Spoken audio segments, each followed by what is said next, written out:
Okay, so section 8.3 is adding real numbers. And when you're adding real numbers, typically what I like to do is I like to think of, let me grab my pen real quick. I like to think of a positive number as money that I have. And I like to think of a negative number as money that I owe. So in this first problem, if we take a look here, 8 plus negative 9. Since the 8 is positive, I have $8. Negative 9. Since the 9 is negative, I owe $9. So if I have $8, but I owed you 9 and I paid you the 8 that I have, I would still owe you $1. So it would be a negative 1. All right, let's take a look at the next one. Negative 12 plus 18. So I owe $12, but I have 18. I have more money than what I owe. So since I have more money, I'll be left with 6. Positive 6. Now if you look at the next one, negative 6 plus negative 8. So if I owe $6 and we borrow another 8, now we're going to owe a total of 14. Okay, let's take a look at this next one. I owe $23 and I have $23. If I pay the $23 that I owe, I have no money left over, so we're left with 0. Okay, negative 32 plus 62. I owe $32, but I have 62. So I have more money than I owe. I'm still left with 30. All right, let me scroll down for these next couple of problems here. Okay, so negative 4 plus 2 plus negative 5. Typically, the way I like to do these is, let me put my negative numbers together. If I owe $4 and I borrow another 5, well, now I owe 9. And I only have 2. Since I owe $9 and I only have 2, I owe more money than what I'm left with. Well, I'm still going to owe $7 at the end. Okay, I'll do the next one exactly the same way. I'm going to put my positive numbers together. 13 plus 21 should give me 34. Negative 6 plus negative 8 should give me a negative 14. All right. I have more money than I owe. I have $34. I only owe 14, so I'm left with 20. And so for my next problem here, I want you to notice they're all negative, so I just owe all this money. Well, 12 and 19 is negative 21 plus another negative 42. So if I owe $21, I borrow 42 more. Well, now we owe 63. Okay. In the next problem here, this is an evaluating problem, so we'll go ahead and figure this one out. Remember, this is my plug and chug. So I'm going to write 3 times 5 plus y. Y is my number, negative 7. Okay, so 3 plus 5 is 15 plus negative 7. I have $15. I owe 7, and so I'm left with 8. Okay, so for the next problem that I have here, we're adding fractions. Again, if you remember from earlier in chapter 3, when we were adding fractions, we needed to have a common denominator. What's nice is that this first problem, we already have our common denominator. Okay, so I know that's going to be 20. Essentially what I'm doing is I'm adding the numbers on top. So negative 6 plus 1. Well, negative 6 plus 1 is going to give me a negative 5 over 20. I'm going to reduce both these numbers by 5. So 5 goes into 5 once, but because I have a negative there, it'll be a negative 1. And 5 goes into 20 4 times. Similarly, for this next problem, I'm going to go ahead and keep my denominators the same. That's still 14. So now, again, I'm adding negative 3 plus negative 4. Well, that is now a negative 7 over 14. I can divide both numbers by 7.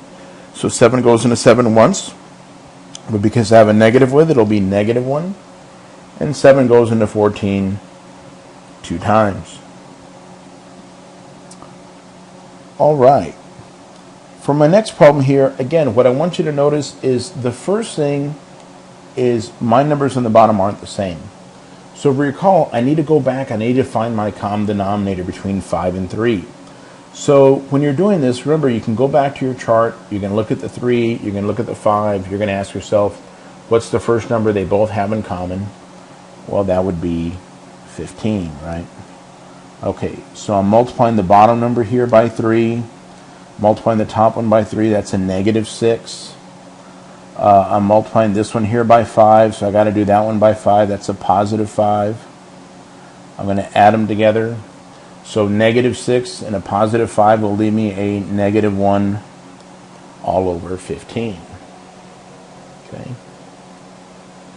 Let's take a look at some of these other ones here. Okay, so this one here, again, we already have a common denominator, so this one's a little easier.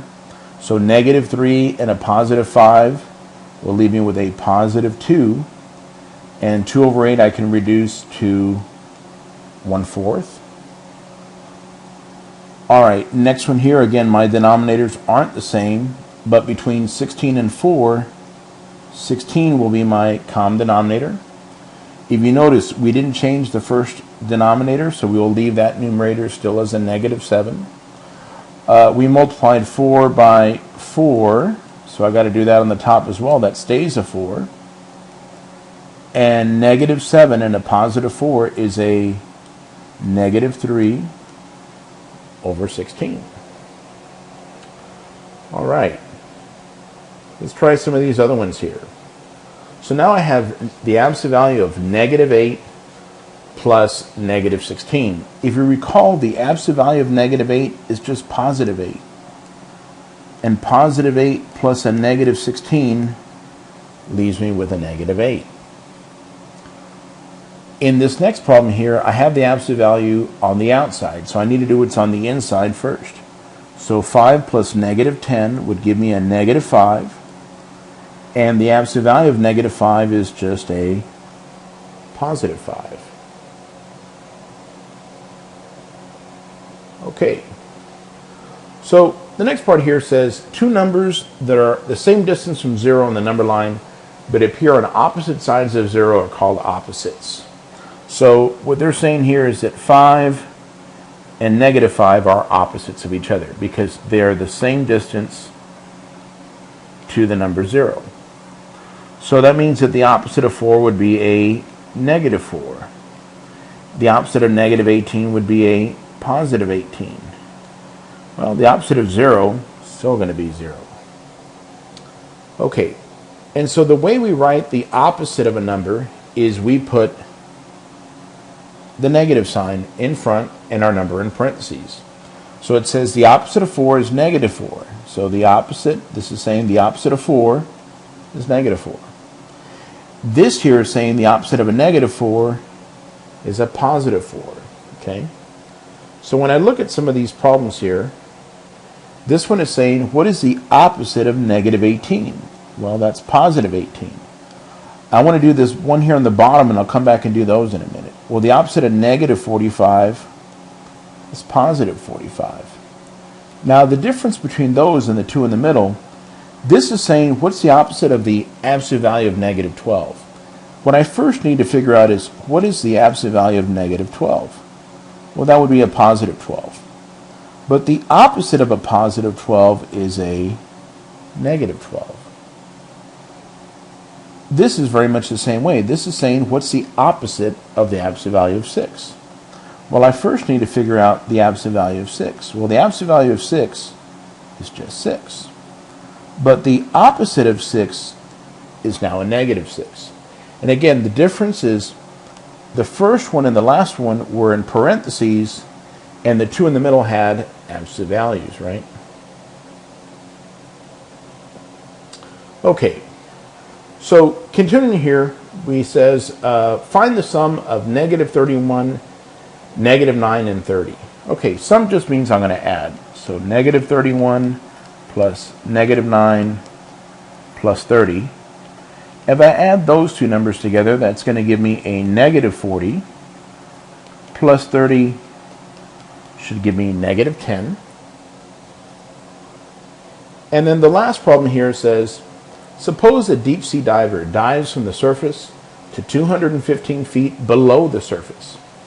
He then dives down 16 more feet.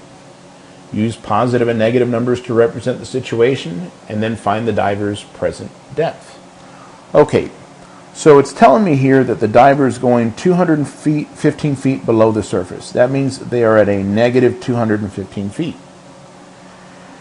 It now says they dive down 16 more feet. So we're going to go an additional 16 feet, but we're going downward, so we're still going negative. And that's now going to give me negative 231